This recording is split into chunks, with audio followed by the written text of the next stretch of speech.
ओम नमः सिद्धेभ्यः। ओम नमः सिद्धेभ्यः। अहिंसा परमो धर्म की।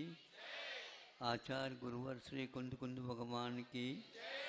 आचार्य गुरुवर श्री ज्ञान सागर मुनि महाराज की। आचार्य भगवान श्री विद्यासागर जी महामुनिराज की। जब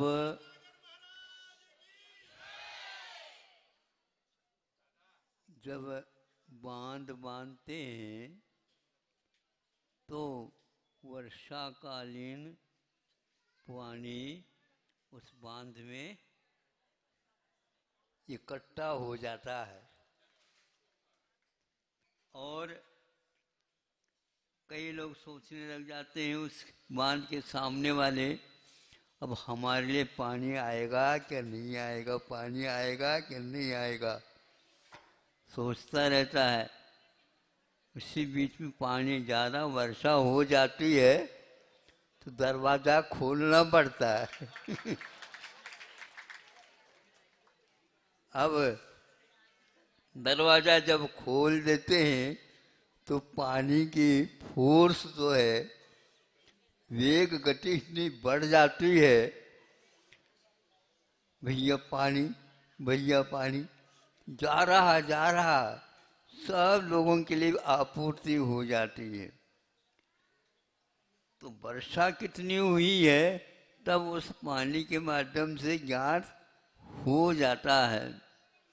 तो पूरी पूरी नदी जहाँ से निकलती है वहाँ से लेकर के पहुँचते जहाँ पहुँचना भरूच जैसे वहाँ तक सभी जगह के बांधों के कारण पानी सबको व्यवस्थित हो जाता है। इस साल हमें ये ज्ञात नहीं हो रहा है चातुर्मास चल रहा है क्या, सर्दी चल रही है क्या,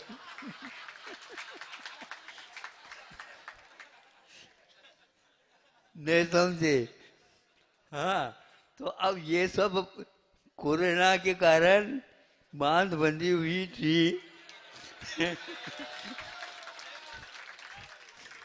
अब ये दक्षिण भी और उत्तर भी और पूर्व भी और पश्चिम भी, ऊपर से नीचे से सब जगह चारों तरफ से कौन से नदी का पानी कहाँ पर कैसा आ रहा पता नहीं लग रहा। अब हम चातुर्मास चल रहे कहें क्या, अब शीत का अगर चल रहा है कहें कि पता ही नहीं। और आप लोग आ जाते हैं तो अब बहुत दूर तक हो जाता है। तो इन लोगों ने अच्छा सुविधा किया कर रखा है शास्त्र दान का, तो वहाँ उसके बहाने से नहीं समझे एक शास्त्र ले रखा है और 10-20 व्यक्ति उसके साथ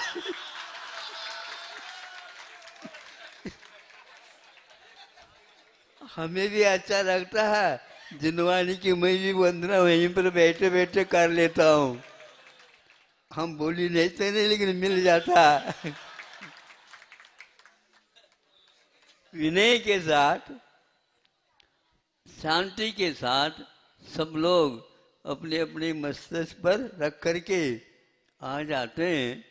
लेकिन ये ध्यान रखा करो जो पीछे वाले बैठे हैं वे भी आए हैं आप जैसे हैं, इसलिए ज़्यादा न करके एक व्यक्ति एक प्रतिनिधि कर दो। और दूसरा हम अवश्य इसके लिए और युक्ति बता देते हैं, जहाँ पर आप बैठे हैं वहीं पर बैठे बैठे खड़े नहीं होना, बैठे बैठे हाथ लगा देना तो यहाँ तक आ जाएंगे। और वहीं पर हाथ जोड़ देना। हमारे कौन सा शास्त्र है किसी को मालूम नहीं पड़ेगा कि किसने।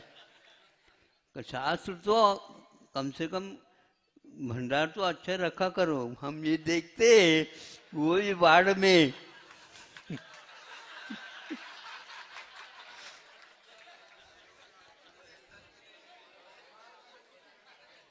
आपूर्ति होती चली जाती है।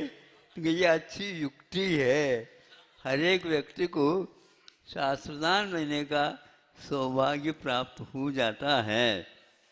तो ये भावनाओं के माध्यम से ऐसा चलता है कि इसी प्रकार आप लोगों को कि जहाँ कहीं भी हैं, जैसे मान लो अच्छे कस्बे के नगर होते हैं, वहाँ पर मंदिर जितने हो जाते हैं उतने ही जनता बढ़ जाती है, इसमें कोई बाधा नहीं। किंतु एक ऐसा मंदिर भी होना चाहिए, जैसे अभी आप खिमलासा वालों का उदाहरण सुनने में आया, तो वह चार पांच घर के माध्यम से 10-20 घर में ही एक शौचालय टाइप बनाते थे। हम 20-25 सालों पूर्व में गए थे, तो अब उन लोगों को लगा कि इसमें जो है अपने को हानि है, सारी जनता बढ़ जाती है। जनता जो है ना, भगवान के सामने हमेशा हमेशा बनी रहना चाहिए, समझते हो। हाँ, जैसे आप प्रवचन सुनने के लिए सामने बैठे रहते हैं, सुन रहे हैं क्या सो रहे हैं कोई बात नहीं है, उसी प्रकार मंदिर में जनता आती है तो वातावरण एक ऐसा बन जाता है। तो उन लोगों ने सोचा पंचायत सभा के मंदिर एक बनना चाहिए। उसमें तो सारे लोग तो एकत्रित हो जाते हैं, लेकिन एक आध व्यक्ति ऐसे स्वतंत्र रह जाता है नहीं समझे, नामकरण अभी नहीं। तो फिर इसका अर्थ यह हुआ कि स्वतंत्र तो है ही, लेकिन मंदिर के पीछे से वहाँ पर पहुँचना चाहिए। वहाँ पर पहुँचते हैं तो भक्ति भाव सब लोगों से मिलना भी होता है, जिससे से वह मंदिर की व्यवस्था भी अच्छी होती है। मंदिर की व्यवस्था का अर्थ ये नहीं है पूजन, अभिषेक, दर्शन आदि आदि, और कोई भी बाहर से आ जाते हैं उन सब की व्यवस्था, और एक दिन के लिए रुकना होता है तो वह 2-3 दिन भी रुक सकता है। मेहमान आ जाता है तो आपके लिए खर्चा होता है, और यहाँ पर मंदिर में यदि वहीं कोई व्यवस्था रुक जाता है तो वहाँ पर व्यवसाय होता है। व्यवसाय का मतलब एक प्रकार से अपने भाव हो जाते हैं दान के। इस प्रकार मंदिरों की व्यवस्था और भक्ति भाव पाठ आदि होते हैं। और जो शहर में रहते हैं मंदिर, उनकी भी व्यवस्था और अच्छी बन जाती है। इस प्रकार सभी घर सभी मंदिरों से इस प्रकार जुड़ करके भक्ति भाव का लाभ उठा सकते हैं। देखो, पंचम काल होने के कारण तीर्थंकरों के अभाव होने से यहाँ पर कुछ भी नहीं बनता ऐसा नहीं है, वहाँ पर भी ऐसा ही चलता है जहाँ पर यहाँ पर भी चल रहा है। क्योंकि कितने भी हो भाव तो सीमित ही रहते हैं।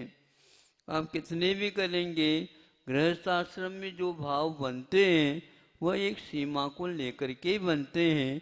यह बीज के काम करेंगे, उन भावों के माध्यम से आप बीजारोपण कर रहे हैं।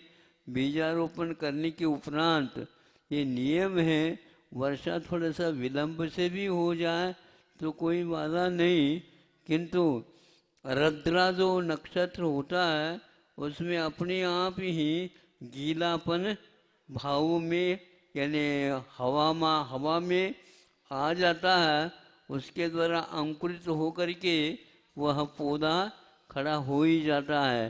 तो आज का यह पंचम काल में रखी हुई आपके जो बीजारोपण है वह यहाँ पर अंकुरित हो जाएंगे, या तो थोड़े दिन के उपरांत अवश्य हो जाएंगे। और ऐसा यदि मान लो योग मिला, समोसरण जैसा समागम, फिर तो अपने आप ही वह लहलहाएगा। हम प्रभु से भक्ति करते हैं, प्रार्थना करते हैं आप लोगों को जल्दी जल्दी मिल जाए, तो उन आप लोगों के साथ हमें भी मिल जाए। अहिंसा परमो धर्म की। आचार्य भगवान श्री विद्यासागर जी